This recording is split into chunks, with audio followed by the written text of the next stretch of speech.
Bog svima! Dobrodošli u četvrtu dimenziju. Danas ćemo razgovarati o knjigama i čitalačkim navikama srednjoškolaca. Nama su učenici 3. F. Megi, Korina i Beki. Dobrodošli. Hvala. Dobrodošle. Hvala. Prvo da vas pitam se, volite li čitati u slobodno vrijeme i što li čitate? Ja jako volim čitati, pogotovo krimiće, to su mi onako možda najbolji žanr.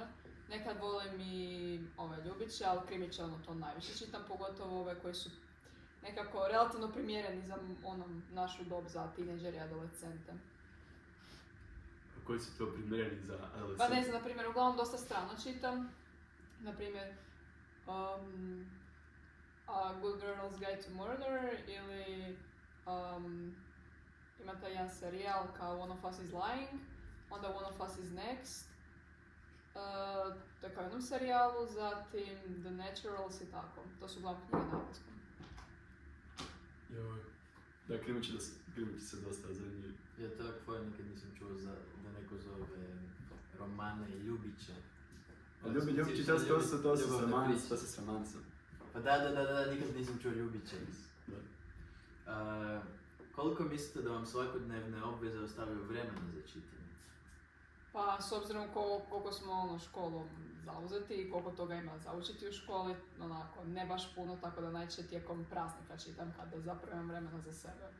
Tako da. Ja, mislim da je to još jedan razlog zašto se veselimo praznicima i pogotovo ljetnim. Da. Čitanje, da. Pa bar ne lektiraš. Sada završavate 3. razred. Možete li nam reći koje ste knjige imali za lektiru ove godine?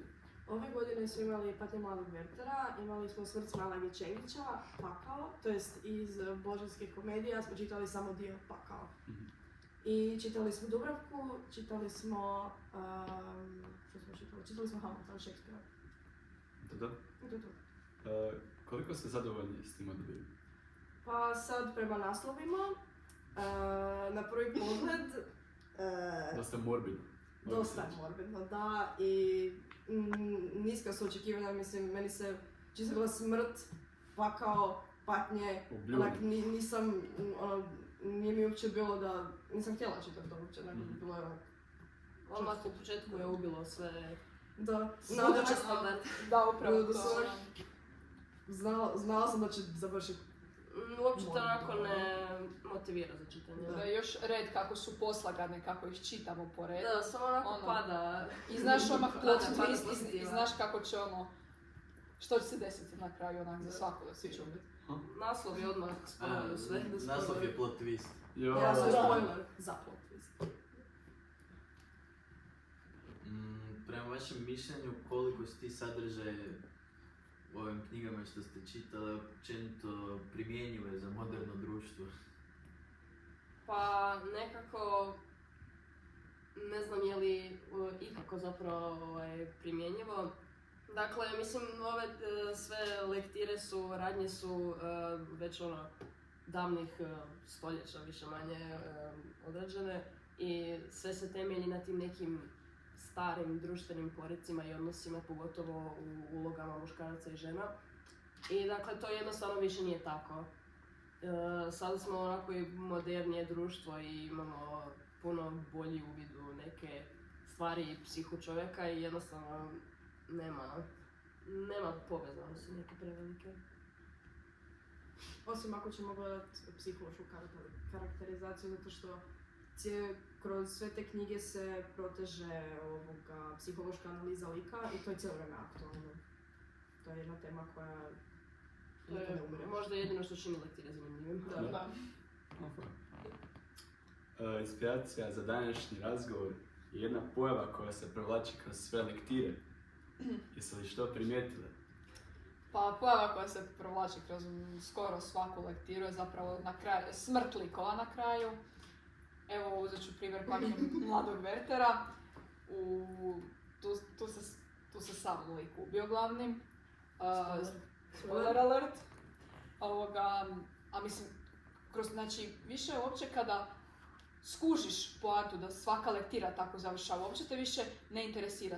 Jedino drugčije, na koji način ili se sam ubije ili ga neko drugi ubije. To je jedino što se razlikuje od dijela do dijela. Dakle, kad ulazite u knjigu, zanima vas kako će on umjeti. Pa ne zanima nas uopće. Mislim, A, kao, ne. priča se o njegovoj kao psihi, uvijek bude neko koji ima neke poremećaje, koji nešto mu Upravo se to. desilo u životu i sad je pati, sad je ovo, sad je ono. I Iskreno, uvijek se završi tragično. Kao it's not that deep, ono kao... tijekom djela samo iščekujem da se, Da, samo da se čekam. završi. Da, samo što tipa u prvoj knjizi se na 100. stranici ubije, pa knjiga ima 100 strana, a u drugoj se ubije na 200 i onda ti moraš da te Iščekujem zadnja da stranica, se sve to završi. upravo to. Tako da Pa uopće slušaš- nema ono, uopće na neki plot twist i nema ono što bi te nagovorilo da zapravo čitaš i ono, da se, nemaš osjećaj da će se nešto novo razotkrit na kraju, nego samo, aha, kao opet će umjeti, super, ono. I odmah i sam naslov te onako, kad skužiš, deprimirate, uopće niti te ne privlači, a stvar je u tome što su, nažalost, ta dijela danas na maturi su obavezna i moramo ih čitati, tako da nema nam bijega od toga. Čovječe, koja muka. Pa, na osnovi onoga što ste rekle, može li se iz tog izvući neka pouka? Pa, pouku je možda najbolje ne izvlačiti zapravo iz ovih dijela, jer sve ima isti neki završetak. Nekako još kako je školska godina toliko napeta, pogotovo i tijekom ovih zimskih mjeseci, onako sve je tmurno. I još onako onda dođe da Sad nam uvlače još i smrt u glavu. Pa da, nije mi onako neki cilj onda nakon cijelog dana u škole doći doma i čitati o smrti Smajlage Čengića. Trebam pisat hrvatski, neću razmišljati o mortalitetu. Da, oni hoćete mi se ubije. Da. Pa da, nekako Kako onako... da? Takvu poruku Pa ne bih šalju, rekla da žele da se ubijemo, ali... A ne znam tako ne zvuči. A mislim, ova sva djela koje mi čitamo su ipak od velikih autora koji imaju jak utjecaj na cijelu književnost, pa su obavezna i ima ta neka crta koju trebamo znati o tipa kulturi, Hrvatskoj. karakterizaciji lika i tim elementima koji su zapravo bitni za maturu i za sve, ali radnje su stvarno nepotrebne jer ima nekih i vedrih djela koji isto opisuju, ali ne ube se na kraju svi.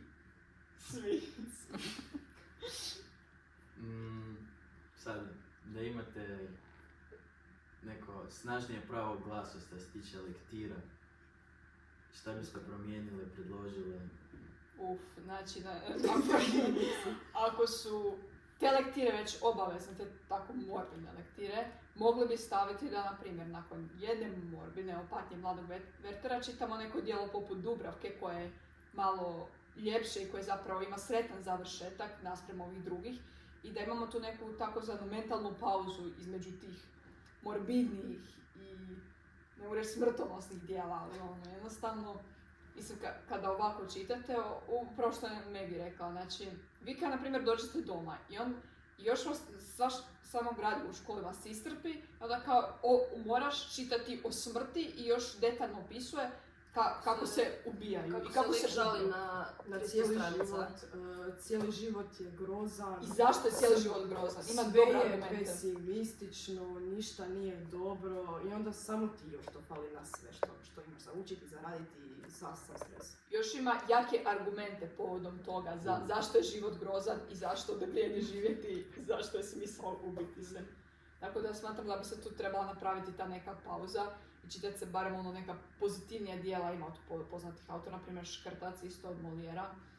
To je isto relativno pozitivno dijelo, tako da mogla je biti ta neka pauza sigurno, a ne da su uzastopno, kao što smo mi, na primjer, kao što Korina najavila, smo imali Patnji mladog Wertera, onda Hamleta, onda je bila Dubravka, a onda smo opet prešli na pakao, i smrt Smajlage i zločin i kaznu. Također bih rekla da se baš onako i vidi razlika kada na satu obrađujemo i jedno pozitivno djelo i onako ove ostale kao demorbidnije. Vidi se da i svi uživaju i da se onako užive i više se javljaju i onako bude više ocjena, jer ne dobivamo svi ocjene iz lektira, nego samo oni koji se javljaju. I nego baš onako vidi da to bolje obradimo nekako i da se učenici onako ljepše izražavaju. Jer onako, sjećam se onako kad bi obrađivali na satu smrt Smajla Gečengića. Svi su samo bili onako Niko nije mrtvi. bio zainteresiran. Baš Baš onako, Teško je razgovarati tak na sat o teškim temama. Baš Posebno nije- pa nije, Da. nisu više ni To postale da. teške teme, nego ono, ponavlja se. Aha. Ponavlja Umrli. se. Svi su umrli, svi Isus. Mislim, kao jedno takvo djelo i onda samo Samo se nastavlja, ostala svaki djela put nadovezuju. na to opet djelo. isto. Nego, to se i od drugog razda, ja bih rekla, počelo od kad smo pročitali Crni mačak. Da, da, Bože. to je baš bio- Edgar Allan Poe se potresao. Da. Well, Mislim, to je ajde kao bio ono, do tad nismo ni čitali neka opasna djela, onako, strašna, nego taj ono Crni mačak je, ajde donekle malo je, stvarno je ono, malo zastrašujuće bilo onako tam... Kako opisuje to, onako. Da, i to je bio neki onako okret i ajde dobro, a onda se samo, od tad se samo nastavilo. Da. Pa je. Nismo se nikad više vratili na ono neka... pozitivne strane. Da. Ja, na primjer, isto dosta volim čitati krimiće, ali opet tu ima neka, uvijek ima druga radnja i uvijek ono, zanimljivo je kako se to, volim kako se to razrađuje i na kraju uvijek su ono nekako budu drugčiji krivci, bude drugčija okolina i to.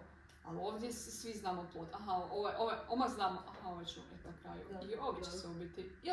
Ili možda neko drugi ubije ovog. Tako da Naravno, nema problema. za ovo ne možemo kriviti sve te autore jer oni su to... Da, oni su u svom vremenu kako je U svom vremenu globalizirano. to je tako, Htjeli izražavali su prikazati se, si. htjeli su možda i promijeniti neki načine društva u tadašnjim vremenima, Da. ali ono što mi možemo birati je koje se knjige zapravo čitaju i koji je njihov poredak.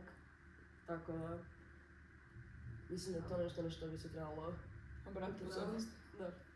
Ili zapravo žele da čitanjem jako tužnih knjiga, da imamo jako snažnu mentalnu, da imamo jako snažan mindset.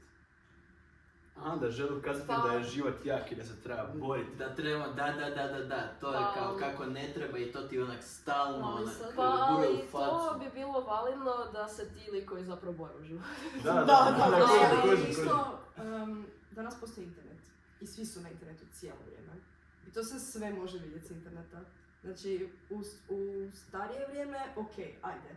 Htjeli su pokazati ljudima da, kao, Nije sve Super super izrazno. da sve nije sve super i krasno, nije život pjesma, da ima ljudi koji pate i da je to realno. Ali Da. danas postoji internet i to I svi su svjesni toga svi više su manje. svjesni toga. Pa, razmišljam o tom kako jedva čekam neku tužnu lektiru koju opet neću pročitati zato što nisam uspio pročitati baš puno lektira kroz svoje školovanje i u osnovnoj i u srednjoj. Ali...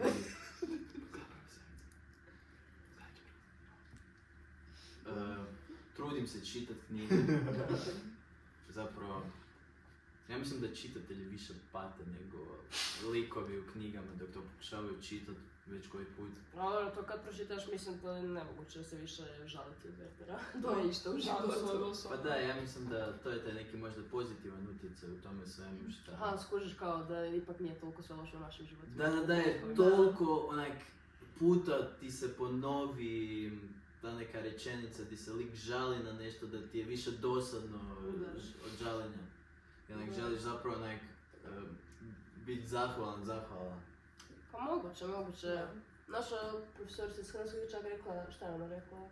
Da se najkreativniji, kako da se najbolje ideje izrode kad je neko tužan onako. Da. Da, Dok je tada neko kada tužan, ono, onda je- kad si tužan onda najbolje Najkreativniji, pišeš. najkreativniji. Da. I mislim, naravno mi ne želimo ono bojkotirati ove lektire i izbaciti ih kompletno, samo onako malo. Mali break. Mali break, da, doslovno. Ja ne bi da se daju jedinice kad se ne pročita lektira, Koju- iskreno. Koju mangu ubaciti unutra između knjiga? Iskreno, Kako? iskreno. Neku mangu i... ne bi se složio s tom idejom da su najbolje ideje napravljene kad je neko tužan zato što, rekao bi prije da od dosade dolazi puno više zanimljivih ideja. Iskreno. A ovo se. Pa zato postoji znanost. Da, da. Ima li još koje pitanje? Pa... Nema još koje pitanje, nego smo vam zahvalni kao četvrta dimenzija podcasta ste nam danas došli. da smo se onako zanimljivo popričali, da ste podijelili svoje iskustva i hvala vam na suradnju, na dolasku, na, kako bi se to rekao, odzivu na poziv,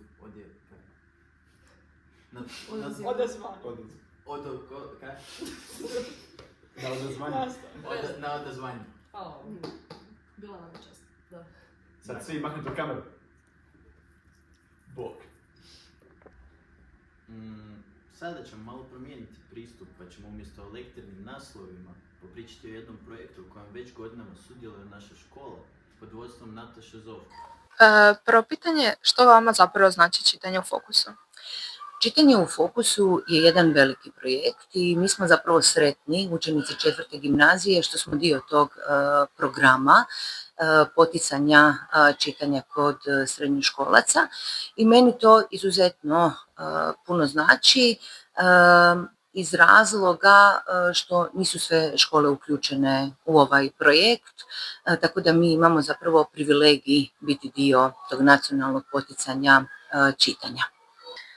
Drugo pitanje, što mislite kako ovaj projekt utječe na vaše učenike? Ovaj projekt iznimno pozitivno utječe na učenike, njih 15 učenika 4. gimnazije, jer razvijaju kritičko mišljenje. Dakle, ovdje je riječ o romanima koji su izabrali srednjoškolci diljem Europe. To nisu lektorni naslovi, tako da naši učenici iščitavaju nešto što su njihovi vršnjaci odabrali. Izuzetno je važno da se razvija to kritičko mišljenje. Znači oni čitaju roman, oni promišljaju u tom romanu i ono što je zapravo najvažnije, oni mogu reći meni se ne sviđa ovaj roman zbog toga, toga i toga. A ovaj roman mi se sviđa iz nekakvih drugih razloga i onda to možemo usporediti sa srednjoškolcima diljem Europe. Zašto našima nešto ne odgovara učenicima, a zašto srednjoškolcima odgovara? I zadnje pitanje, koja je vaša poruka novim i budućim generacijama ovog projekta? Pa moja poruka bi bila da slobodno se uključite u ovaj projekt. Naravno da ne mogu svi učenici biti dio ovoga projekta, postoji i taj određeni broj, to je znači 15 učenika, ali ovaj projekt, moja poruka je zapravo jedan izazov, jedno novo iskustvo, jer ne događa vam se da vi pročitate roman i onda upoznate autora tog romana, vi mu možete postavljati pitanja, dobijete njegov autogram, nekakvu poruku na knjizi. Mislim, to je jedno sasvim novo iskustvo i kada nam odu budući maturanti, slobodno, kad vas budem pitala, prijavite se pa ćemo krenuti u tu jednu novu pustolovinu kritičkog promišljanja i razmišljanja. Ana i Ana Marija, dobrodošli. Hvala. Ovdje su danas s nama učenici 3. C koje su od prošlog ljeta se uključile u projekt Čitanje u fokusu. Pozdrav svima, ja sam Ana Marija. Ja sam Ana. I možete li nama reći o čemu se radi u projektu Čitanje u fokusu i kako ste se uključili? Mi smo se uključile na inicijativu profesorice Zovko. Ona je nam to predložila u prvom razredu, a ja se je pridružila tek u drugom. I u projektu čitamo knjige raznih evropskih autora, najviše, to je samo iz Francuske, Nizozemske, Švedske i Finske. Norveške i Finske. Koje su odabrali srednjoškolci tih zemalja, što se njima čini najzanimljivije i na svaku knjigu možemo smislimo pitanja koje onda postavljamo autorima jer imamo svaki susret nakon knjige. I još uz to pišemo osvrte na svaku knjigu i na kraju je završna ceremonija gdje se dodijele nagrade za osvrte. Možete li zagledati i nabrojiti koje naslove i koliki ste rok dobili da pročitate sve te knjige? Nažalost ne mogu jer ne znam koje naslove imamo ove godine, ali mogu se, sjećam se nekih prošle godine, tipa Grupa solidarnosti, Očevi koji tugu i tako dalje. Uglavnom koji rok imamo, znači za svaki mjesec, pa ja bih rekla prvo polugodište, pošto drugo polugodište ne idemo. To su kao 4 knjige za svaki mjesec. Da, za svaki mjesec, znači imamo rok svaki mjesec kao jedna knjiga. Doduše dobijemo prije ljeta te knjige, to možemo tijekom ljeta i pročitati. I onda za svaki mjesec trebamo smisliti, kao što je ona rekla, pitanja i osvrt. I onda se nalazimo sa autorom te knjige, ako dođe u Zagreb, u knjižnici kod Cvjetnog trga, ili na Zoomu smo na nekom... Kao video podcast. Da. Mhm. Tako da. For. Jeste li zadovoljne radnjama u tim romanima i koliko su relatable za tineđerski život? Pa meni su iskreno iznenadile knjige da su ih baš tineđeri birali, jer su bile dosta teške teme, bilo dosta tema kao obiteljskih i o smrti u obitelji. Tako da mislim da nisu baš najaktualniji jer je dosta ih se radi o Drugom svjetskom ratu.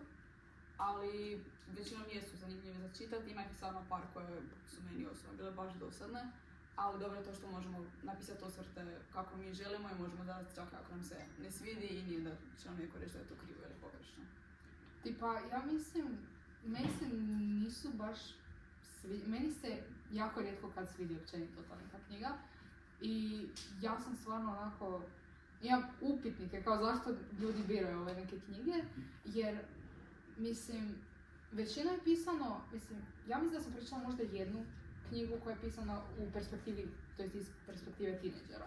Sve su onak neki odrasli ljudi u onako 50-ima i tako to, tako da ja ne mogu suosjećati s njima logično. I također stil pisanja je dosadan i ne znam, ja ako mi se svidi knjiga stvarno preporučila bi dosta ljudi, ali neke stvarno nisam mogla završiti koliko su bile dosadne, ali ja mislim da je to zapravo pozitivna stvar, jer tako nekako, ajmo reći, kako da kažem, možemo imati svoje iskreno mišljenje, kao shvaćamo da je u redu to da nam se ne svidi neko djelo i podupiremo to s argumentima zašto.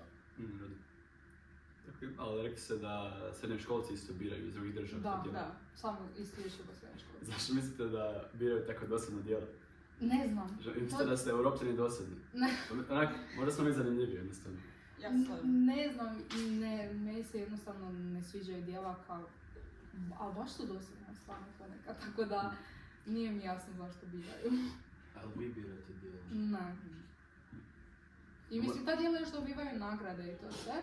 I kao, razumijem, jer najvjerojatnije kao... Razumijem da su glasali odrasli za Da. takvu knjigu.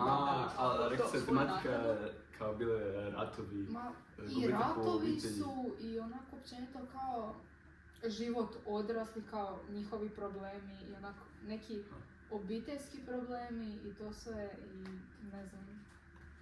Koje ste još iskustva stekli sudjelovanjem u ovom projektu?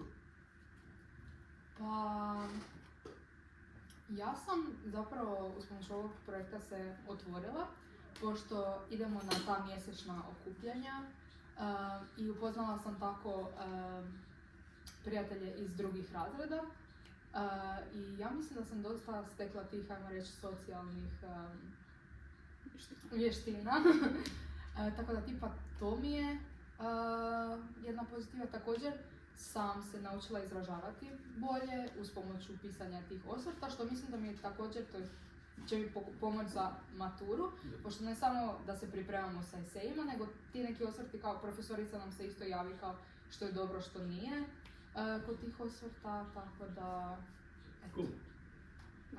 Ja se slažem isto s tim. Još smo imale, Ana Marija je priliku da vodimo kao razgovor sa autorom knjige Savez kad je bio Interliber ove godine, pa je to još dodatno isto. Da, imali smo intervju na engleskom i imali smo baš ono, mislim, nije bilo baš neka velika publika, ali svejedno je bila publika i treba čovjek ono imati samopouzdanja, pričati ispred dosta ljudi, tako da to je isto ta jedna pozitiva. Koga se intervjuirali? Ne sjećam se. Tomas Kir. Neki uglavnom strani. Ne znam kako se govori na norveškom, ja mislim. Ne znam. Pitali ste ga neke o dijelu ili... Iskreno ne sjećam se pitali. Samo ste još trebali da znate mislim isto. Pitali Bilo je smo. o dijelu i mislim da je bilo kao općenito o književnosti. Da, općenito. I kao neka njegova iskustva u životu. Ja mislim da smo tako nešto pitali. Ne znam, nisam pročitala knjigu, tako Da se zvuči pametno ispred Interliber publike. da. Kužim. Hoćete li nastaviti biti dijelom čitanja u fokusu? Naravno, da, hoću. Da, ja idem od prvog razreda i mislim da mi je glupo da sad odustanem. I mislim, niko da je to sad neka obaveza. Kao, ti ne moraš postavljati pitanja i pisati osvrte. U redu je ako ne pročitaš neku knjigu, u redu ako pročitaš samo jednu knjigu. Znači, Pa dobro, ali opet to je onda svrha da si u projektu. da, mislim da, logično moraš nešto napraviti, ali također je u redu ne biti onako konstantan, ali svejedno se uključiti. Kao, bitno je, ajmo reći, nekako se zabaviti i družiti kroz taj projekt. Ne da mi imamo tu potrebu kao, to jest, da nam to bude obaveza kao potreba, nego da to je nekako da se zabavimo više. Još dodatno nešto ekstra, kao neki hobi koji možemo Da. uz školu, tako. Tu možeš kao nakon škole nastaviti, nije baš vezano od toga. Ja mislim da se u škole u sklopu srednje škole jedino može. Evo, čuli smo od cura koja pohađaju projekt Čitanje u fokusu, jako zanimljivu priču koja je u današnje vrijeme jako hrabra. Zahtijeva jako puno